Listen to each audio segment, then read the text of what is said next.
Hi, everyone. I'm Catherine Brown Ramsperger. I'm an author, a book coach, a humanitarian, and teacher. I'm also the creator of Step Into Your Story and author of the award-winning novel, The Shores of Our Souls. I began Story Hour here on my Facebook author page to connect writers and readers. It's my joy to do so. And we have another treat today. Just to let you know, if you're seeing this in a replay, we're doing our live at a slightly different time this week so we can have this amazing guest on with us. I'd like to welcome Melanie Gorman, business coach extraordinaire. Welcome, Melanie. Kathy, that's so nice. Thank you. It's a pleasure to be here. Pleasure to be here with you. So let me tell everybody a little bit about Melanie. Melanie Gorman is Senior Vice President of Your Tango Experts, a group of coaches, counselors, a group for coaches, counselors, and communicators who write. She's also a stellar business coach and my business coach. Her expertise ranges from branding, avataring ideal client work, to social media placement, and business mindset to content marketing and SEO, search engine optimization. And we're going to talk a little bit about that today. She's also a counselor with a master's in counseling psychology and worked for several years as a relationship counselor and coach. And you can find her relationship articles on Your Tango if you search. She also worked for Dr. John Gray. You may have heard of him, author of Men Are From Mars, Women Are From Venus. And she was with him from 2001 to 2009. So for the whole launch of his book and his brand and it all. And she says that the insight gained from working with the godfather of self-help was immeasurable. I'm sure it was. And Melanie's been with Your Tango, which we'll talk a tiny bit about today since 2009. She teaches all these topics on Your Tango weekly business coaching class. And she also created the great Facebook Live Starve the Fear during COVID. About the same time I created this Facebook Live for readers and writers. We've been talking about Facebook Lives for a while as a way to reach our audiences, and it really has worked for me, and I hope everybody here is enjoying it. So, welcome again, Melanie. Today we're going to talk a little bit about SEO first, and then we'll branch into Google Analytics and how blogging fits into it all. But first, I'd really like to ask, so why does an author need SEO anyway? Oh my gosh, that's such a good question. So that's such a good, meaty question, Kathy. I'd say a couple of things. One is that SEO is going to be different if you're a novelist versus if you are writing like a self-help book or you're writing about service-oriented topics. Mm-hmm. So let me talk about them differently. As a novelist, it's really important that you own the space that's the name of your book, right? So it's very, you don't want somebody else grabbing your name. You don't want somebody else like taking your traffic, buying another book when they think they're buying your book. So to some degree, it's about ownership of your intellectual property and knowing that you are preserving the integrity of all the good work you've done, because we all know writing is really hard.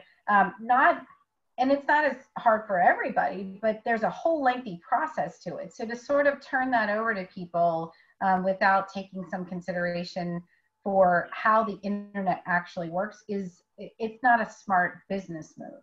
So as a novelist, your SEO often is going to be focused on your name and the name of your book or the name of the book series. Like there's ways that you can sort of play with that. And ultimately what you're really working for is that if someone goes to Google and says, how do I find Shores of the Soul? We want them to find you because they're doing that. So searching on Google is also laced with intention. And so it's very important to think about that because it's not like the information is just showing up and they're just being presented it like a title on CNN or whatever, right? They're really looking for you. They care. So you want that. You want that reader to come and find your book because you really want to get the book in front of them. So novelists need to focus on the connection between their name and the names of their books. Some SEO people will say new website for every book, right? Which is a lot of work. Some SEO people will say make the hub around your name and then the body of your work sort of falls out from it. So people can decide that for themselves. But really what, as a novelist, you're trying to do is make sure that when someone goes looking for you, they find you, right? Right. So, you know what I mean? So now, let's say your book is just a piece of a bigger picture, right? So you're also a coach, you're also a healer of some kind, or you are a teacher. I mean, it applies to all of it. You know, you could write a book about mechanics, and you know, you sell mechanics, so you know, it doesn't matter. So, you know, SEO is really principally the same independent of industry, right? So, like I have clients, I've had clients over the years that do everything from like, you know, coaching and therapy to air conditioners. You know what I mean? It's just Well, it's products and services, right? That's Yeah. right. That's right. So SEO is the art and the science of how people go to the internet and look for what you offer. And it's the practice of writing on a page, so it's a landing page or a blog, writing the content in a way that it matches up with the way people think and the queries that they're asking, so they can get through their decision process to be able to take a step. And this step could be, I want to go to Amazon and buy that book. I want to get on their mailing list because I really like what they have to say. You know, I want to call them for whatever, right? So you're looking to, really good SEO starts with branding and avatar work, where you understand who you're talking to. And you're smiling, Kathy. I've heard this before, and it works. It does work. It does. And SEO is one of those things that the proof is in the pudding, and there's lots of examples of how it works. The thing that's hard for people about SEO is that it's a time investment, right? So it's not direct response marketing where you buy an ad and you spend, you know, $1,000 and you get 100 clicks. Like, it's not that kind of equation. When SEO is really done right, it allows people to continue to bring traffic, interested people who are searching for you to your website year over year over year. And you can do lots of things with an SEO. You can update old articles and make them new again, right? Yeah. I'm getting better with it. But that said, you know, when you're really trying to understand this piece about avatar, like we talked about, it's really critical so you don't waste time. Because, you know, a novelist is going to, you know, like when you think about it, like if you wrote a great romance novel and, you know, you're really speaking to, you know, people that want to read a book about a great love story that has historic implications and it tells blah, blah, blah, like, you know that, right? Yeah. That's a whole different SEO project than someone that says, you know, I'm looking for a life transition coach because I would like to understand how to up-level my career. I know what I was saying. I was saying that I was working on a refurbished article on Google My Business, right? And so one of the things that's so interesting about content is that in SEO work, when you really know your audience, you can take old stuff and make it new based on trends.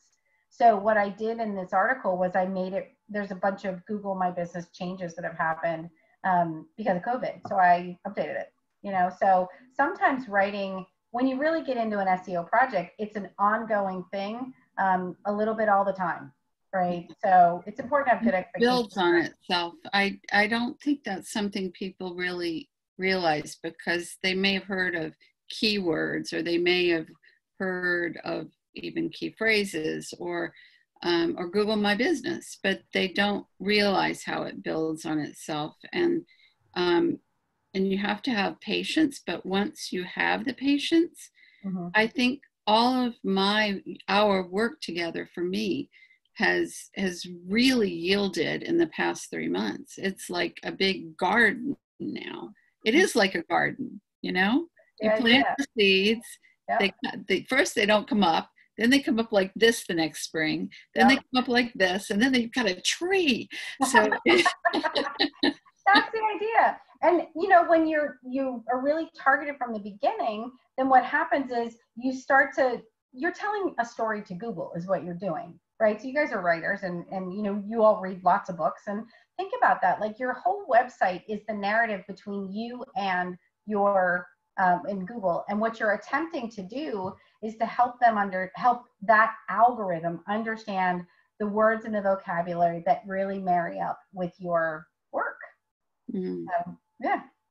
So what are the three main things an author can do, or anybody, but especially an author, to increase SEO? Say they're just getting started out, or they can Google their name and their business and it comes up, but the phrasing for what they want is not there, which is most of us authors.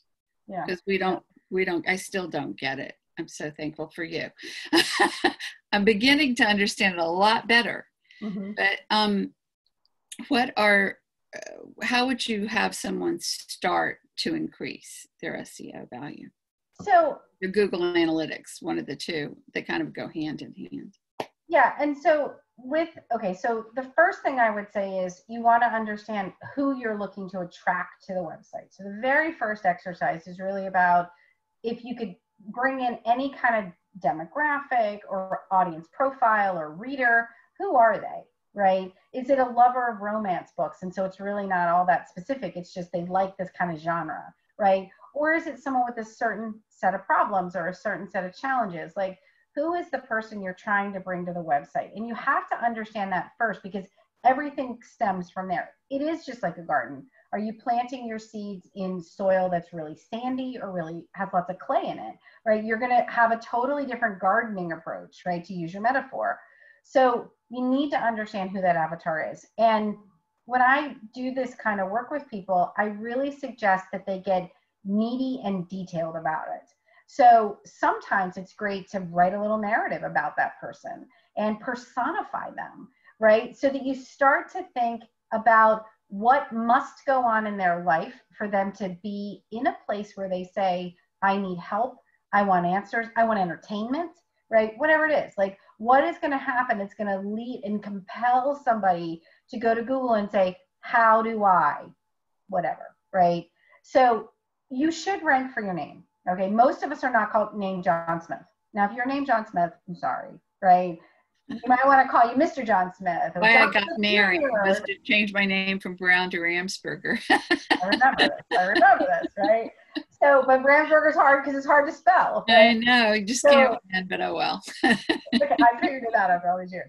So what you want to do, you should rank for your name and the obvious stuff, like things that are like, like really specific. So if your novel is called, How to Chop Down a Tree Using a Dull Axe, well, you should rank for that because who says that, right? But if you're writing it, you know what I mean? Like, so if it's unique, right, you should get it. Right. If it's common, it's harder, right? It's definitely harder. And then you got to work harder for it. So know your avatar, know who you are, and know what it is that, like, what are the problems and the situations facing someone that would come to your website looking for you. So that is all going to show up on the landing pages of your website. So your landing pages are really better off if there's less information and they're more specific. So never worry that you have, like, under a service area, like, what if you offer 4 different kinds of coaching? Well, write 4 different pages, right? Don't feel like you have to, like, clump it all together, because SEO is about vocabulary and about the nuances around the words. So if you're a life transition coach, there are synonyms around that you can work with, but they don't blend as well with career or interview coaching. Those are different topics, right? So as writers, we need to understand, like, sort of that analogy of, does it belong here, or is it an animal of with different spots? Like, if it's different, it ought to be on a different page. And this is a mistake people make a lot, is they say, I don't want to have 12 pages in my navigation or 20 pages in my navigation. So I'm going to put them all together. And when they do that, the problem is it dilutes the keywords. So instead of it being all about life transition coaching, it's life. People don't read it either. Well, they don't, because they don't understand how it reflects back their need. Yeah. So don't be afraid. On a landing page, less is more. Single focus on your topics, right? And you want to write, and this is one of my big tips, write in super common language, right? So don't call yourself a Fitz or Schnitzel coach. Like, who the heck knows what that is, right? Call yourself a life coach if that's what you are. People say stuff. It's crazy, right? Mm-hmm. So call your name, call it what it is, right? And then when you do that, make it your own in the copy where you're describing it. But as you're really labeling yourself, use words that people can relate to, where they don't have to get the thesaurus or the dictionary out to figure out what you're trying to say, right? But they're actually able to say, okay, I know I need a life coach.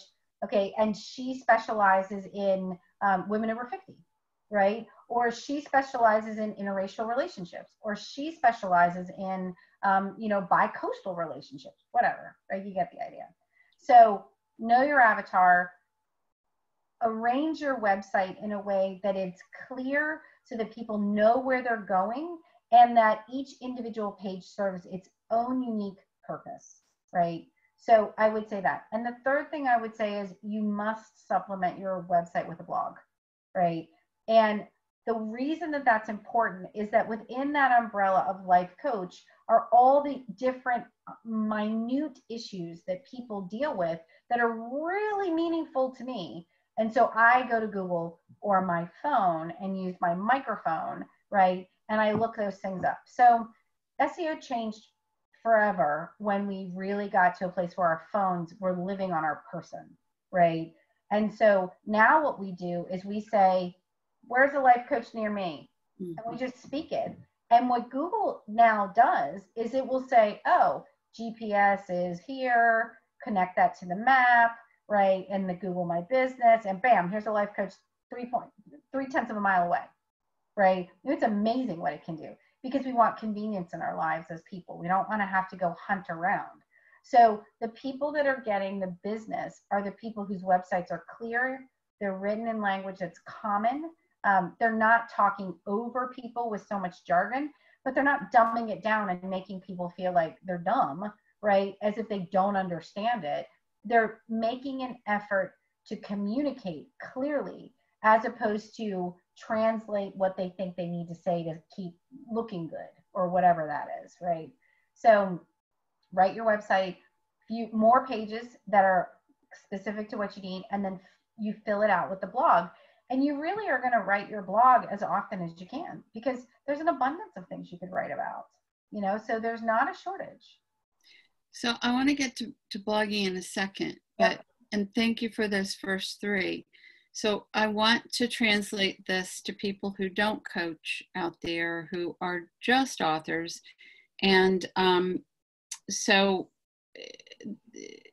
instead of a need, they would be looking for a certain type of genre, right? And so when I write, I'm sort of writing to this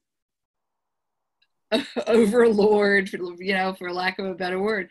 When I review and revise, I am doing it for the reader. It's the same sort of thing, and on an author website, I'm assuming that I'll call them tabs, are sort of the same sort of thing too. You wouldn't put your book description on the page that was frequently asked questions, for instance. I mean, that might be a bad example, but I've seen that. I've seen all kinds of jumbles. And the other thing is that being a coach and a writer has helped me, because I was a writer and then a coach and then a writer and then a coach. It just goes like that. You're kind of the same, Melanie. Mm-hmm. Is that I realize that everything's a theme too. Uh-huh. And people are still looking for, say they go to a romance novel because their relationship isn't working and they somehow figure it out through that. So I think of anytime I'm online now as I'm sort of selling my book in a nonfiction way. I'm talking about the themes. So sorry for that long expose, but I want to make sure people don't say, oh, it's not for me, because I've heard that a lot from my clients over the years. Uh-huh. Why would you blog? They actually love to blog, but why do I need a Facebook page to be an author or something like that? But we'll get to that in a minute. Yeah. I could hear them protesting out there. So I just wanted to make sure that they know that this is something that will behoove all authors, not just nonfiction ones either, because it's helped me immensely. Okay, so let's continue about blogging.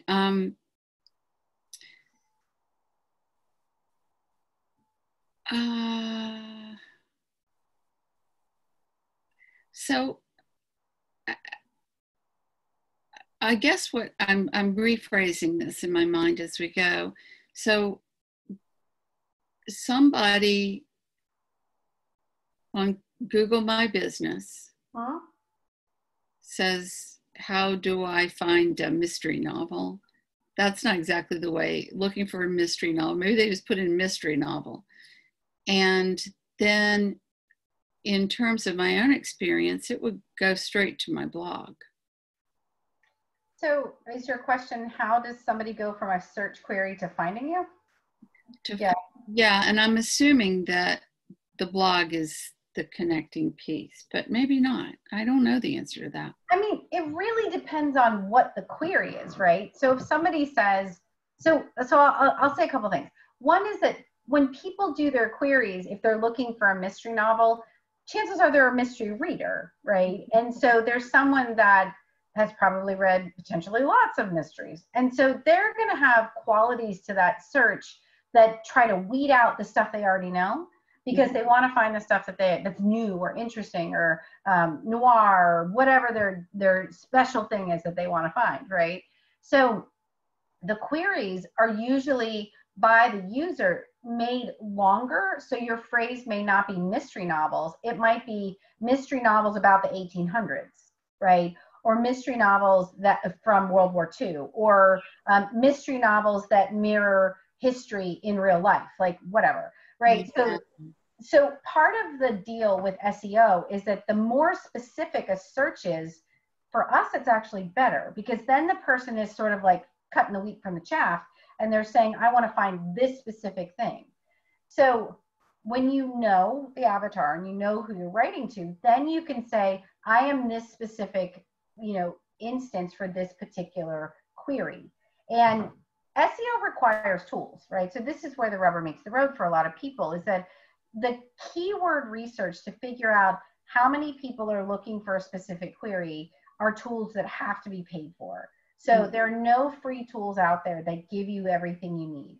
Some people will find query data in Google AdWords, right? But the AdWord information, so when I say query data, what I'm really saying is 50 people a month look this up on average over a year, right? So when you think about the big picture of your business and you think about the value of writing, part of what you're looking for is enough people that really look it up to actually give you a net result that you can live on or sell your books to or whatever it might be. So you want the extra thoughtfulness so that you don't waste time writing about topics that are either way overly saturated or are not really looked for at all. And that happens a lot. Right. Yeah. And I'm also really amazed at how many people are very particular about what they want to read now. It's become more and more niche. And so it's a great time to be writing. Thank you. That was a really great answer to that. It was something I didn't understand completely, and now I do. So I'm going to ask this now. Can an author build his or her readership from social media presence alone? It depends. I mean, I think if I was advising someone, what I would say is you probably need a website. I'm going to say 95% of the time you need a website. And that 5% variable that's left out are for people who become like social media little celebrities, right? And so it's totally possible that you can write a cult classic that people just fall in love with. And, you know, they're sharing it with all their friends. And, you know, like you remember books like this. Like I remember when Eat, Pray, Love came out, like all my friends read it and we all read it together and we all talked about it and all that sort of stuff.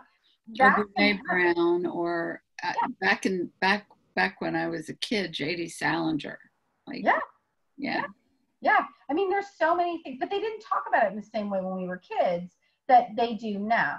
So social media allows you to develop influence over something. And there are social media influencers, right? So let's say Kim Kardashian started reading Shores of the Soul and she put a picture. She's like, look at me, right? Okay, we'll put that out to the universe, Kim. Let's come read her book, right? But imagine that happened. All of a sudden, people would say, what's happening? I had a client, this is a couple years ago.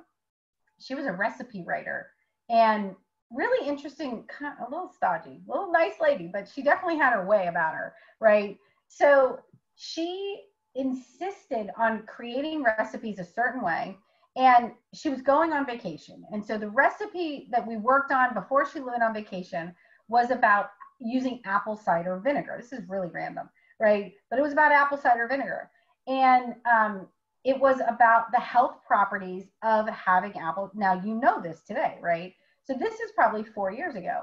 So she writes this recipe, and it's an article about apple cider vinegar with a recipe at the bottom, right? And the recipe was really like, how big should your shot be every day? How many should you take? Like it was that kind of stuff, right?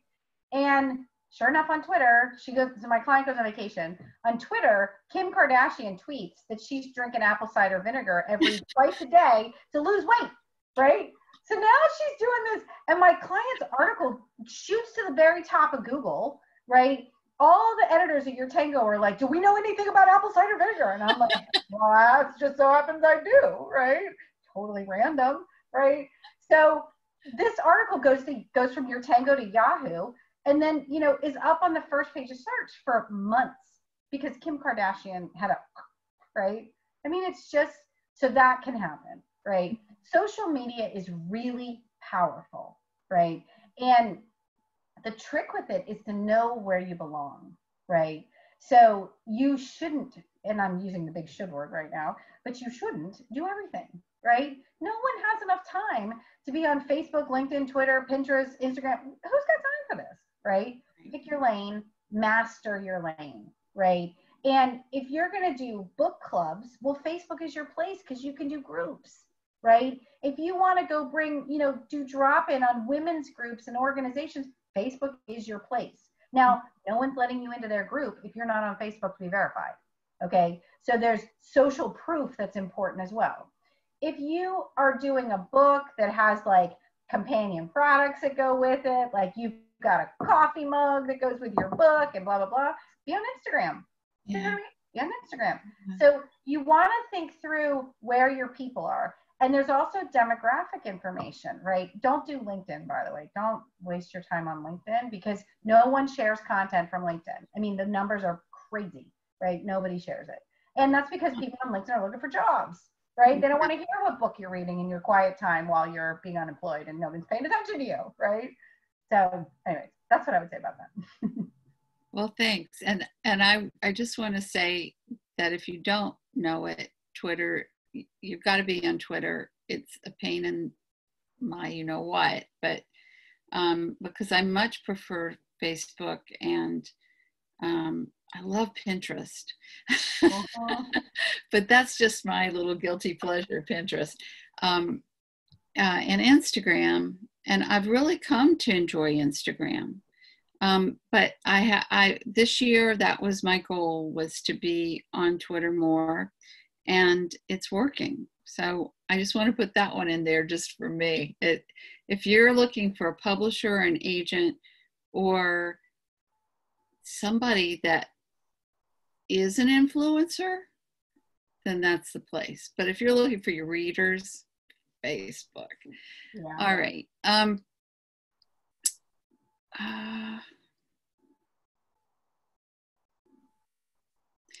So I just want to brainstorm maybe 2 or 3 blogs that an author would be writing. And we can even use my book as an example if you want, because thank you for reading it, so you know. So I just wonder what, we could even do one header for Doors of Our Souls for a blog, just so people know where you're going with this. I don't want to put you on the spot either. You can. I don't mind being put on the spot. All right. Okay. You know, there's a couple parts of your book that I found interesting, right? Beyond the narrative, like beyond the storytelling. Like, Thanks. you know, why are we drawn to people that on the surface look like they're going to be really hard to be in relationship with? Like, that could be a great article. You know, your 2 main characters, like if you just like pluck them out of the thin air and you said, do these 2 people look like they're going to be soulmates, right? I don't know. We don't say yes, right? That's what I should do. I should do a blog, like a vlog about them on a dating game. That's hilarious. Or Match.com. See, this is how we work together, guys. That's why she's such a great coach. Keep going. Well, like, okay, so take that idea. Like, imagine if you were doing Tinder and like, would you swipe left or would you swipe right for this? Like, I mean, it could be totally funny. So, okay, so something about like the essential conflict in the book, like, you know, why do we think star-crossed lovers? Why are we so attracted to star-crossed lovers in a romance novel? You know what I mean? Or what can novels about multicultural relationships, you know, teach us about how to be better human beings? Mm-hmm. You know what I mean? So it's not directly about the book, but it's about the essential elements of it. And then at the bottom of it, you say, if you want to really see how this works, go buy Shores of the Soul and send them a link to Amazon, right? Yeah. So to me, novels are harder, right, in terms of what to write about, because you as the writer know the essential ingredients of how hard it was to bring those 2 people together. So for me, the conflict is the place to really pay attention to in like content that you would write that helps to sell the book, right? Mm-hmm. So it really is kind of putting on a little bit of your editorial hat and looking down and saying, why did this work, right? And so my question then would be, who's the audience? Are you writing to other novelists that want to find their own way to tell a story like yours? You know, are you writing to book marketers that are like, why do people buy these books, right? Maybe a little of both, right? Yeah. So, yeah. Okay. Thank you. That was fantastic. And now I have a new blog. Yeah, I can't wait to read it. So finally, I have checked, and I'm going to check while you answer this question again for questions. I think because it's a Wednesday, people will watch it later and ask questions later too. But we're also covering a lot of ground here in half an hour, a little more than half an hour. So I hope you'll touch on guest blogging and articles on places like Your Tango and HuffPost. Yeah. And versus your own site. Obviously, if you can do it all, then that's great. But I know you have an opinion about that, so I'd love it if you share it. Well, I think that in the same way that social media is intending to, like, if you write an article on your blog and then you share it on Facebook as an example, or Twitter, then what happens is people see that and then they go, oh, I'm curious, and they click and they come back to the website. So guest blogging to some degree is the same principle. You're trying to bring something that you've published on your site that to another place and ask them to come back to your website. So that's one way that guest blogging works. And that's how it works on Your Tango. We take original content, we give headlines if people need help with that, we teach writing, like all of that's possible. And you can repost, right? So for a lot of people, that's a huge eye opener, because they think, oh, there's more, you know, there's more opportunity with this article. I can just reshare the whole thing as is, right? So that's one version of guest posting. And the benefit of that is bigger audience, more eyeballs to see. And street credibility too is what I call it. Like if If you're on your Tango these days, people notice. They do. They do. And you get, and there's a lot that goes with it, the editing, this, you know, all the pieces that really support, you know, taking your content from good to great, right? Because as writers, we need editors, you know, I mean, I need an editor for sure. We all do. Yeah. So that's one version of it. Now, for other guest opportunities, like let's say you wanted to, you were working on a new novel, and it was from, maybe it was more of a memoir, right? And you wanted to write a story about what led you to write your latest book. Elephant Journal is a fantastic website to pitch and publish.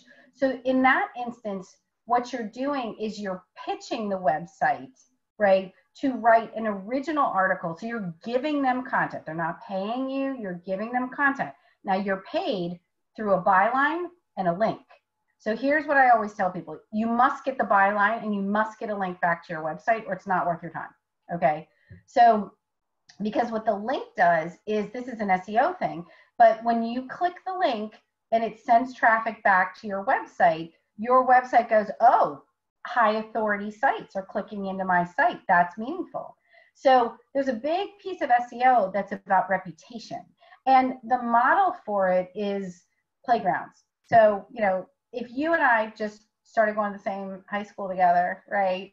And you've been there a little while, and I show up on the scene, and you know, I'm this like cool kid smoking a cigarette on the side of the thing, right?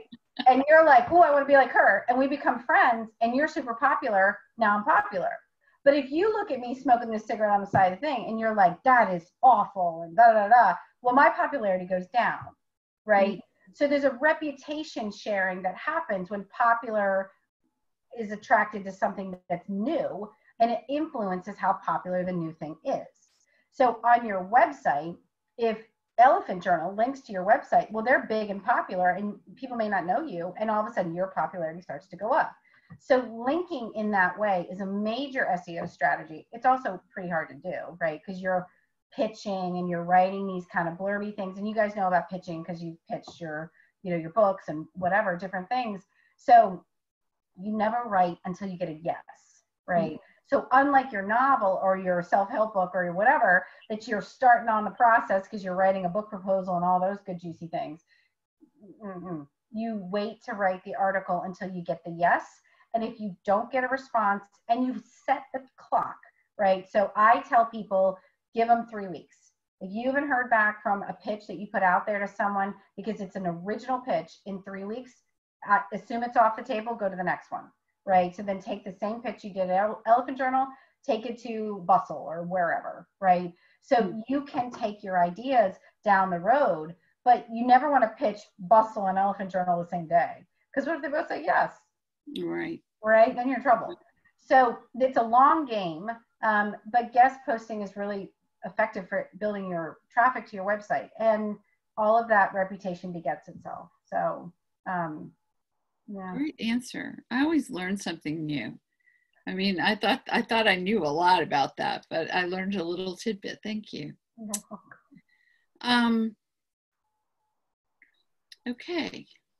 Anything you'd like to add? And that's what I was going to say. Everybody, put a call to action into everything. Your posts, your tweets, your blogs, and maybe a line about who you are. And if you're trying to pitch your book, obviously a link to your book. Yeah. But you can't put 2 links in a call to action. You can only put 1. Isn't that correct, Melanie? Typically, I mean, call to action at the bottom of a blog is sort of like a journalist bio. So when you're writing on your website and you do a call to action, use first person pronoun and have a link, right? So that takes them to whatever the next step is. And that could be to Amazon to buy the book, or, to a service page, like, depending upon what you're asking them to do. Call to action on another website should be written in third person. So write it about yourself, right? So Melanie Gorman, and include a credential, MA, is the senior VP with your Tango experts, blah, blah, blah. And then one link them off. If you're writing that article on Elephant Journal, they might let you get away with 2 because every website has different sort of criteria for how you're allowed to advertise yourself. The journalist bio is going to give you the greatest level of credibility, and that's really just 2 sentences written in third person.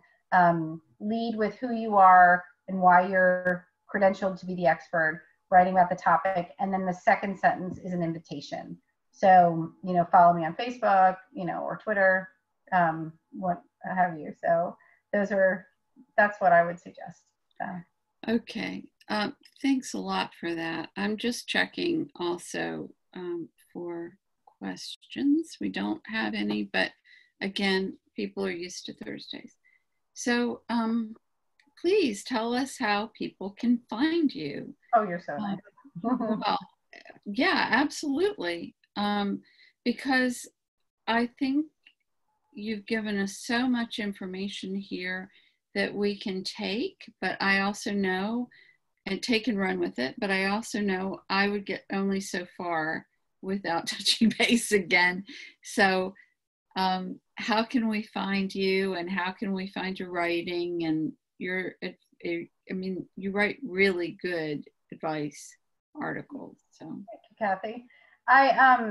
So my day job is with yourtango.com, which is a, you know, kind of like a magazine sort of site. And there's lots of stuff up there.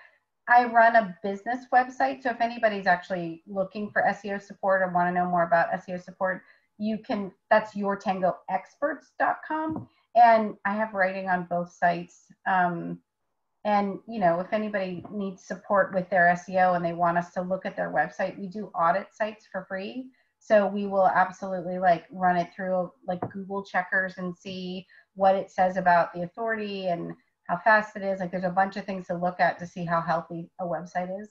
So yeah, this topic is just so near and dear to my heart, and your success has been so fun to be a part of, from your book to, you know, the website changes, this new thing we've been working on. Like I am absolutely just thrilled to watch how you've grown, and this is amazing, Kathy. Like if people had talked to us 2 years ago and said a little whisper in your ear and said, Kathy, you're going to be doing Facebook Lives once a week, you would have said, there's no way.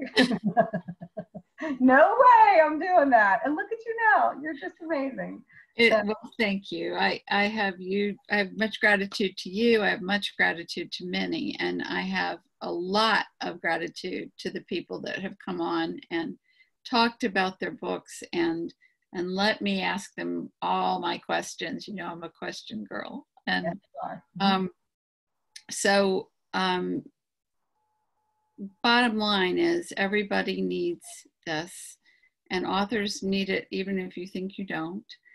And Melanie said where you can find her, and now all we have is the teabag wisdom of the day, which I just think is so funny because it's not normal teabag wisdom. Okay. And it also is a little bit about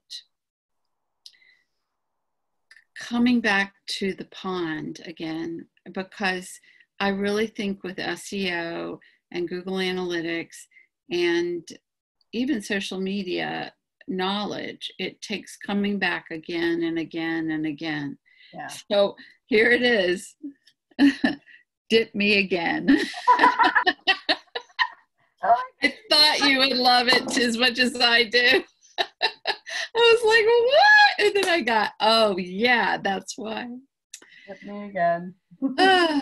So I think that goes for our readers. I think it goes for writers. I think that we can't have our name out there enough, not to earn money, because there are plenty of people that say this. I don't write to earn a fortune, but if we're earning money, we're reaching people. So God. Thank you again, Melanie Gorman. Thank you for all the years together. Thank you for your role on Your Tango, which kind of got me on my internet start. And thank you for being you. And thank you for being with us today. And for now, it's goodbye. I'm Kathy Ramsperger from shoresofoursouls.com and ground1coaching.com.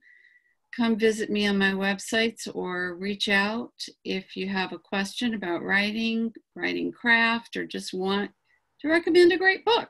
And for now, I'm wishing everybody a great week with a great book. Thanks, everybody.